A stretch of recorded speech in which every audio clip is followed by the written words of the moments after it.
What's up, guys? Chris from Review Cave here, and today I'm going to be giving you guys my thoughts on Black Clover Chapter 245 and 244. That was a bad order. That was a bad way to order the sentence. Whatever. So, as I said in a previous video for My Hero Academia, I was not able to do review videos for last week's chapters of Black Clover, My Hero Academia, etc.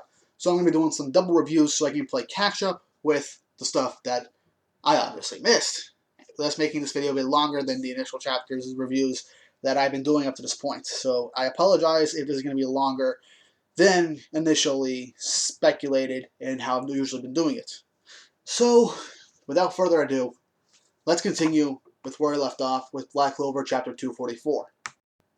The chapter continues with Dante very angry at the fact that Austin managed to leave a scratch on him. Ghost is still bleeding out and dying from the giant sword through his chest. Why can't I speak today? So he can't. He's dying. Gray is tearing up and being like, "Why can't I do anything? Why can't I save you?" And in this chapter, surprisingly, we actually get Gray's backstory, and I really do love this backstory. So it turns out Gray had two older stepsisters and a stepmother who were prettier than her and forced her to do housework and clean up and stuff like that. So yes, Gray is in fact based off of Cinderella. Okay, that's honestly pretty fine. That is a nice take on it. So Gray has been bullied and abused by her stepsisters for years.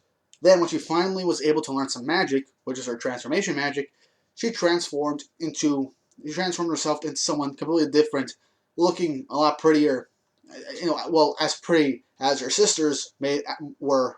And once they saw this, they were disgusted and insulted and started beating the crap out of Gray and forcing her to run away. And since Gray had no real control over her transformation magic, she couldn't go back to normal right away. So along the way, as she's running, a bunch of bandits show up, being like, "Hey, pretty lady, mind giving us all your money so we don't have to rough you up?" Stuff like that. Classic. Oh, someone runs away from home. A bunch of bandits show up to try and mug them. That classic scenario that we've seen over and over again. But, and when you do expect Gray to get saved, the person that saves Gray is actually Ghosh, surprisingly.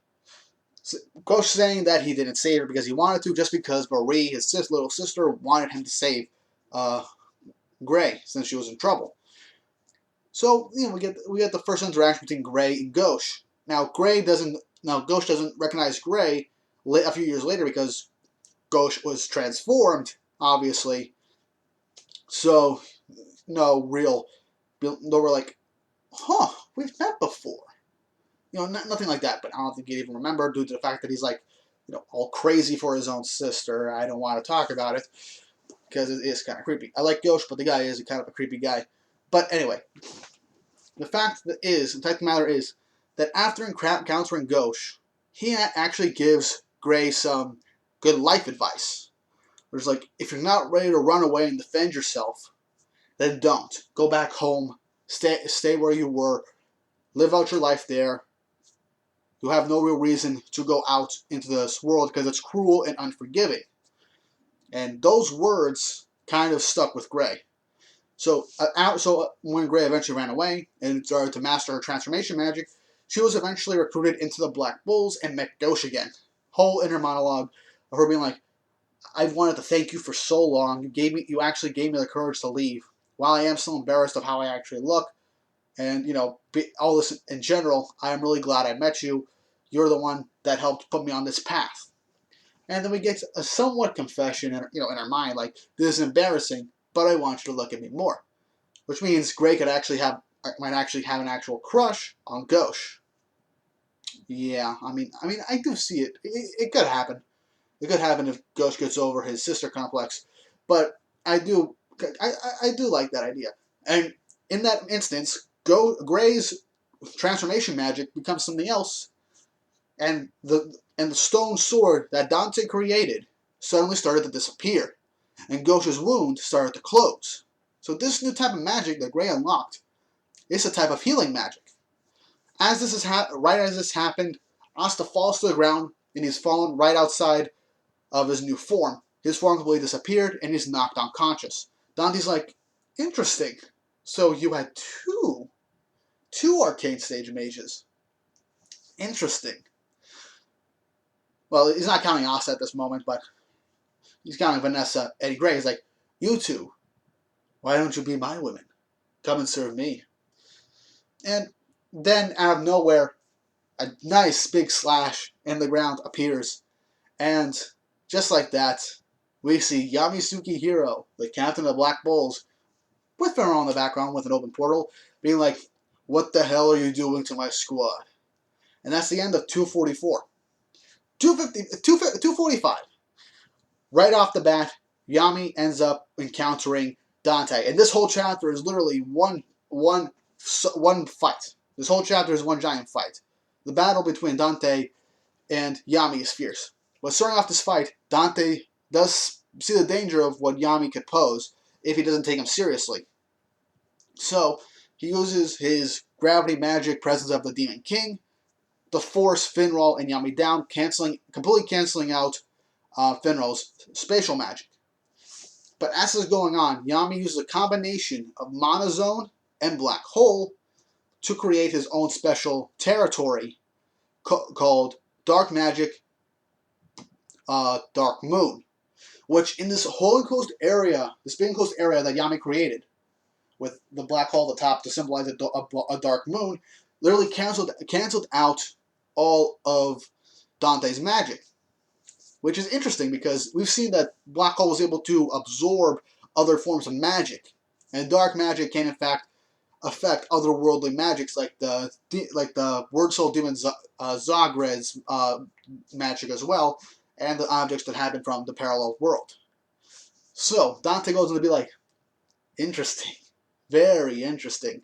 Your magic, your arcane stage magic, Yami Sukihiro, has a vast connection to the underworld. Yami's like, another world. Bleh, I don't care. All I know is that you hurt my squad, I'm gonna take you down. And the rest of this chapter is pretty much one big fight between Yami and Dante, and an epic fight at that.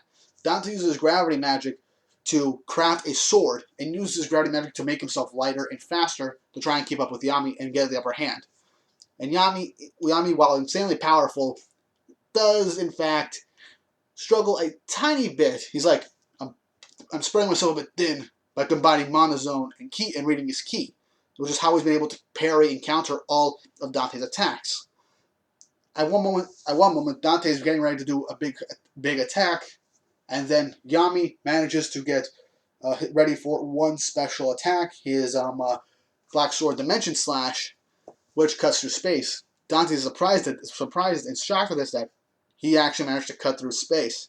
We continue with this fight until finally we get one amazing scene to cap off the chapter. Through this awesome magical sword fight between Dante and Yami, condenses, as I said, he condenses his Monozone into a smaller point. So when Dante starts raging in, as, Dante's speaking like, yes, I've been wanting you and these arcade stage mages for a while. Come and serve me. Come serve the Spade Kingdom. Yami's like, no thanks. Like in the cool, yeah, no thanks. Then he gets ready for one last attack.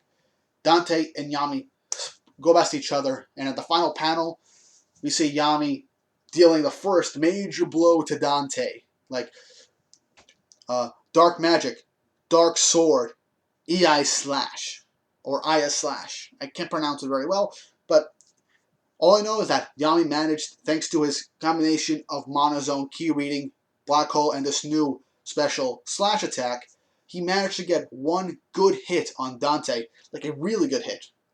He actually saw blood. He drew blood. And this is Dante still at 60% of his demon's power. Dante was still at 60%. That is the highest we've seen any of the Dark Triad go. Xena went around like 55%. We still haven't seen Vonica. For all we know, she can reach higher than Dante if we end up seeing her fight against everyone in the Heart Kingdom, and Noel. But there is a lot to see. For all we know, this wasn't enough to take down Dante.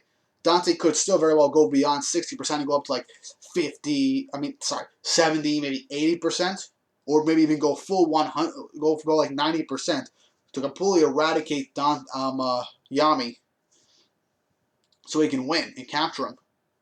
But yeah, I love how Yami stated that he learned this new monozone technique, Dark Moon, by combining it with Black Hole during the 6-month time skip, being able to fully master his monozone and key reading, and monoscan obviously, to fully master it even more over these past 6 months of intense training to essentially take down. He was strong enough to take down the leader of the Dark Triad at 60% of his demon's power. That is insane. I was really hoping Yami wasn't gonna get taken down, but this chapter, man, this chapter was great. This whole chapter was one awesome fight between Dante and Yami. The sword fight was amazing. It's been a while since we haven't seen any real sword fighting in Black Clover. Since all just magic this, magic that. Asa's the only one, Yami and Asa are the only ones with actual swords until like the fight against the Word Soul demon Zagred. But yeah, this was awesome. It was a breath of fresh air for Black Clover to see an actual sword fight between two mages, and really high level mages at that, with Yami and Dante. The last chapter gave us Gray's origin and showing the conclusion to Asta and Dante's battle, as Asta was kind of getting overwhelmed as Dante was going full force using his hands. Dante wasn't taking any chances while at 60%. He was full on ready to take down Yami right then and there to capture him. No underestimating him. He knew right off the bat that he couldn't underestimate Yami. And through that whole fight, he's like, "Thank you. The fact that you, Yami Sukihiro, are an arc stage mage and you're like a low class human really angers me and makes me kind of jealous. Thank you for this new malice." And I love how after all this, after saying all that, Yami's like, "I picked them all because I liked them. I don't care who you are. You hurt my team. I'm taking you down." Finally giving that a seemingly finishing blow to Dante. The real conclusion of the fight will end up happening next week for the next chapter, 247, 246. Why am I getting the numbers messed up? But yeah, I really cannot wait. It's going to be amazing. But yeah, hope you guys had an awesome day. I'm really sorry I kind of was off the grid for about a week when it came to videos. I am sorry about that. But I'm all caught up, and I am really glad you guys have watched this video. On that, hope you guys have an awesome day. Like and subscribe. Follow me on Instagram and Twitter at @FeeOfficialRevealCave. And have an awesome day.